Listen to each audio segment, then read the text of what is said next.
Good afternoon mga ka-sisters. Tanghali na po dito kasi kuya ng tanghalian. At ako po ay magluluto ng aming ulam sa tanghalian. Ito po yung ulam dahil ito po ay favorite ng mga bata. So paminsan-minsan ay paulamin ko rin sila nito dahil ito po ay gusto nila. Pang umagang pang-ulam, ngunit tanghali ko siyang lulutuin dahil wala po kaming pang-ulam ngayon.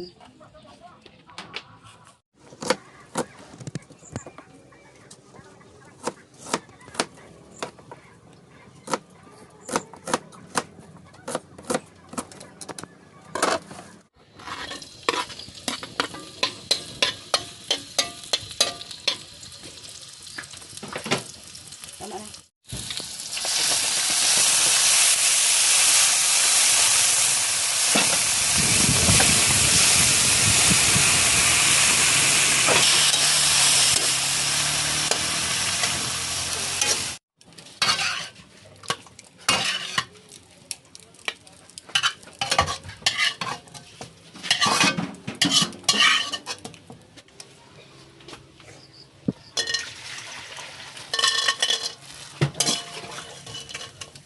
Yan, ang paborito ko mga ka-sisters din namin dito sa probinsya.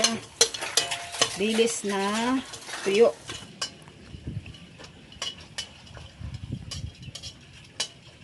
Mga ka-sisters, tanghalian po tayo. Sakto po dito tanghalian na sa amin. So, dahil madalian at wala namang maisip na ulam. Pero ito po ay paborito ni Mark. Corn beef, paborito ng tatlong mga bata. Corn beef. Yan. O, ikaw na lang ito ito. Lord, maraming salamat sa pagkain, sa biyaya, sa lahat-lahat. Amen. Kalimot na ko, kala ko diretso kain na.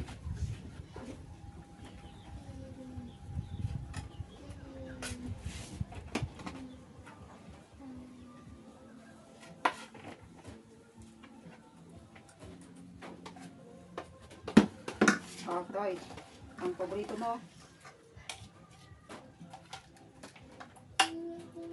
Tuwang-tuwa agad si Mark pag ganito ang ulam. Talaga ang mga bata, mahilig sa mga processed foods.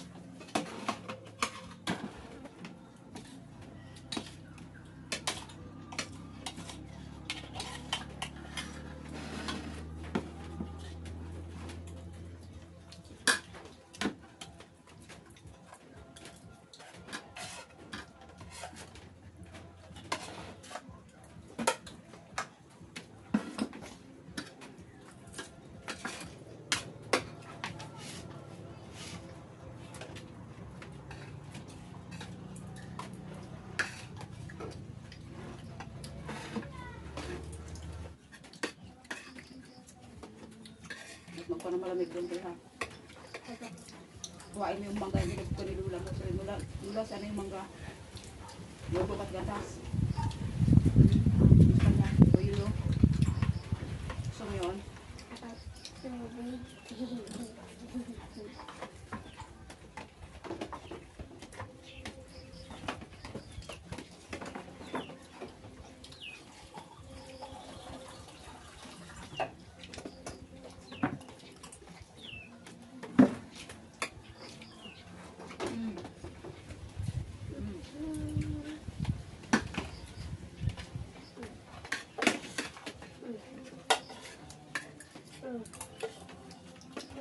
Dagdagan mo na kanin para busog ka. Bibigyan ko po si Lula.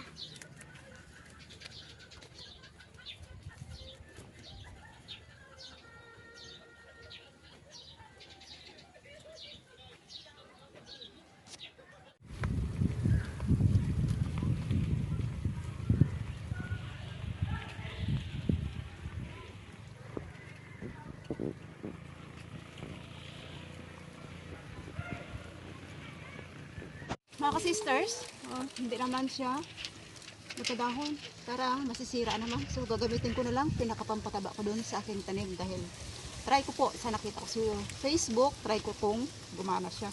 Tatanggalin ko na lang.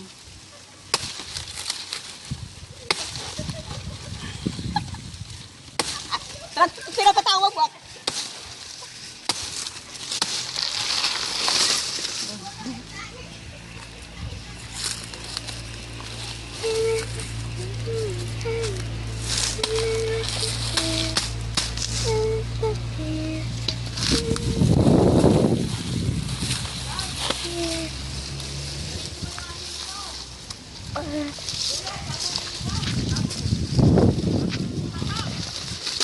Oo.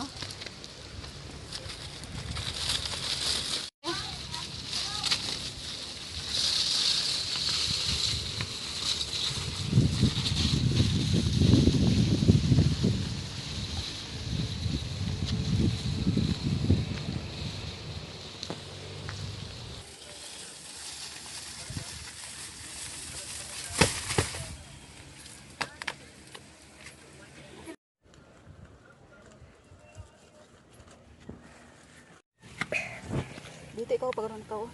Dito, pag ganun ang pagka-video mo. Lapit ka dito.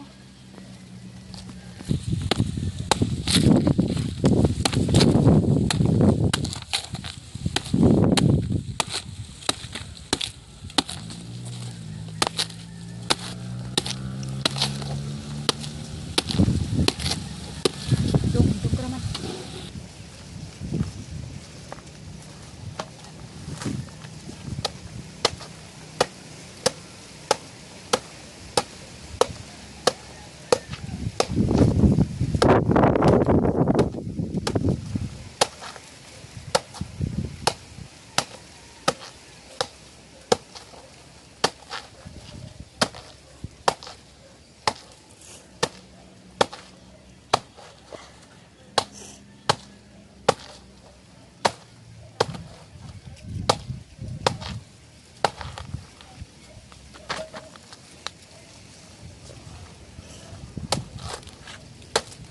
Tama na nak, tama na.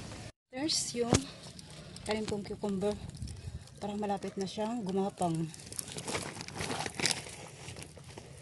Wait lang.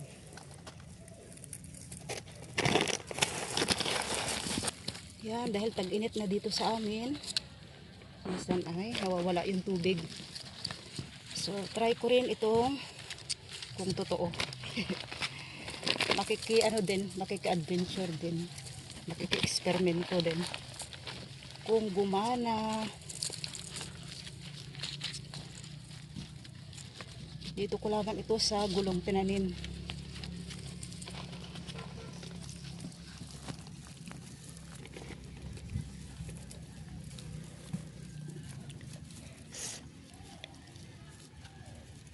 Yan, tig-isa lang yung lagay ko para sigurado akong matabang-mataba siya. Yan, hindi ko lang masyadong punuin.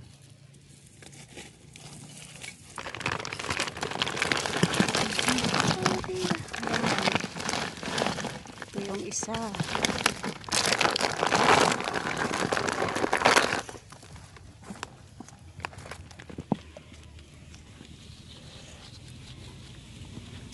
Parang nagdilaw-dilaw yung dahon. Siguro parang na-over ko sa dilig.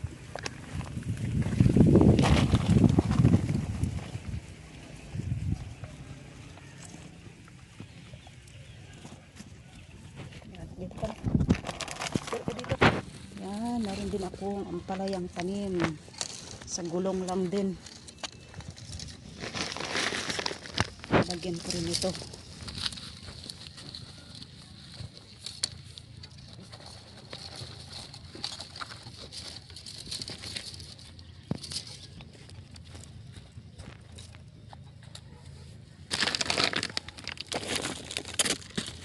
Kulang siya ng takip dahil maraming manok ditong gala sa amin at kinakaykay in Bisaya dahil puro pataba po ang nakalagay dito. Kinakaykay ng manok. Ay, ano ba yung kaykay niyan?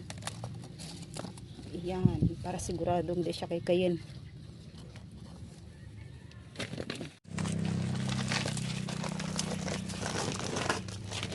O, tigil. Ayan mga sisters, meron din akong kalabasa. Lalagyan ko nito. Ayan. Dahil tuyot yung ulo niya. Ilagyan ko namang ng harang para hindi kaykayin ng manok. Anong ayan, tawagin sa Tagalog. Basta yun, kaykay. Ay, kaykay. Yan. Mga sisters, magluluto po ako ng merienda. Yan. Ito yung lulutuin ko dahil ito po yung available lang dito sa amin. May saging ako, ayan, isang piling. Tsaka ito, yung dati ko pang natirang ubi.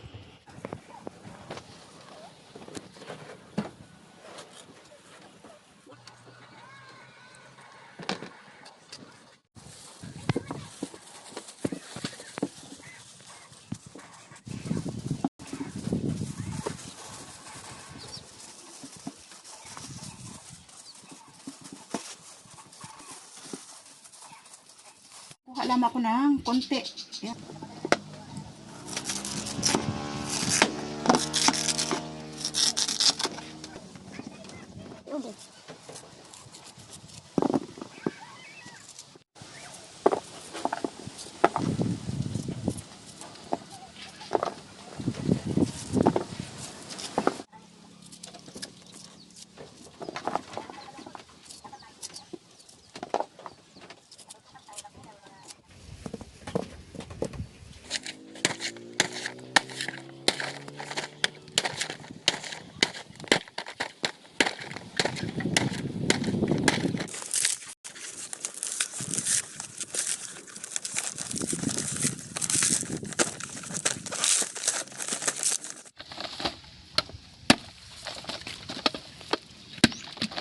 Yun, sayang ang sabaw.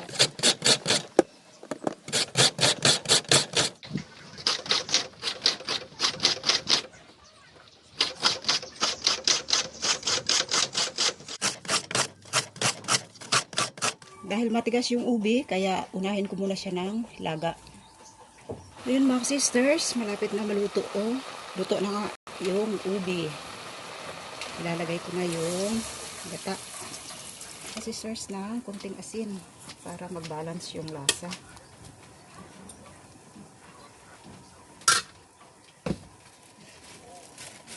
Yan, isasabay ko na rin yung asukal, brown sugar para tumalab doon sa ubi at sa saging.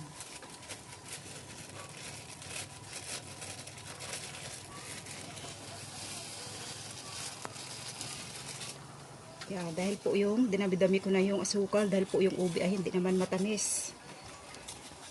Kaya kailangan talaga siyang patamisin para magustuhan ng aking tatlong anak. So, yan. Kasi kapag haluin ko lang para hindi malikit yung ilalim. Ito po mga sisters ay simpleng ginataang ubi at saging lamang. Yan. Luto na yung aming merienda ngayong hapon.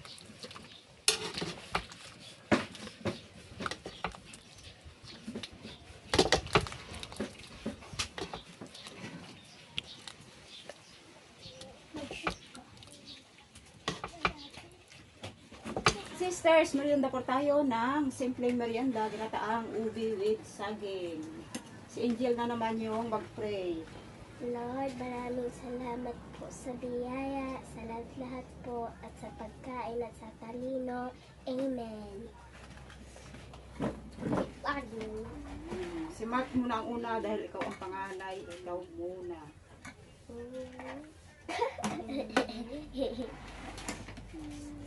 Ay, katingin agad si Faith sa akin.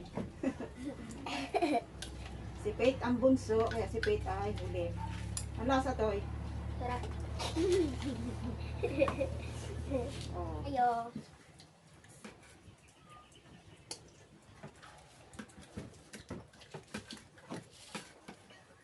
Shout out po kay Mama Peps at kay Mama Abby at kay Mama Loritis Walwares. Kainin ang ube, maganda rin yan ang ube. Init.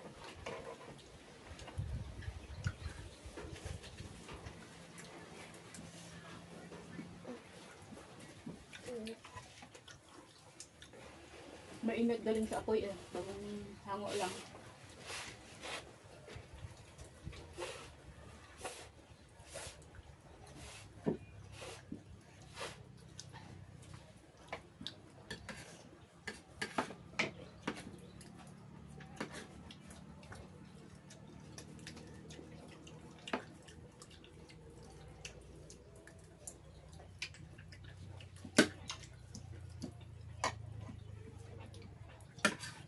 May ibang lasa siya eh. Hmm? May ibang lasa.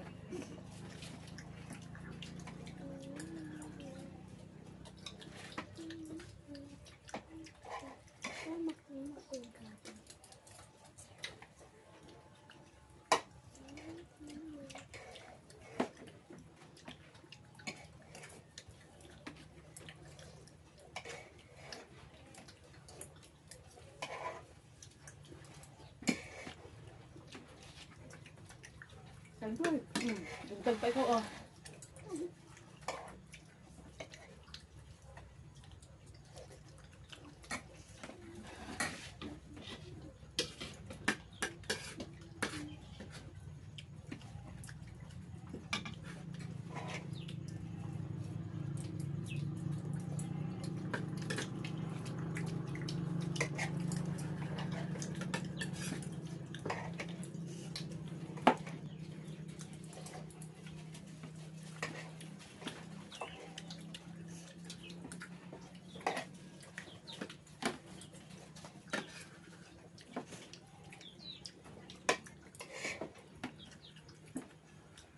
Ito na, ipanghuli mo na ka. Buksan ko lang, ha.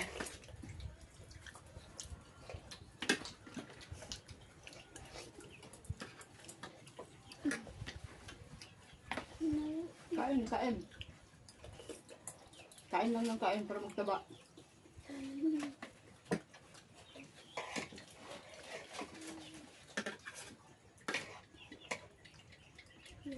Mm. Lipat yung saging.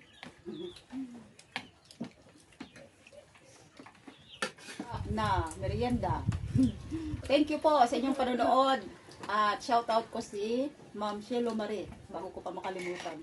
Siyempre sa lahat po ng mga viewers and subscribers, kahit hindi ko na po kayo isa-isahin, lubos po ang papasalamat ko sa inyo.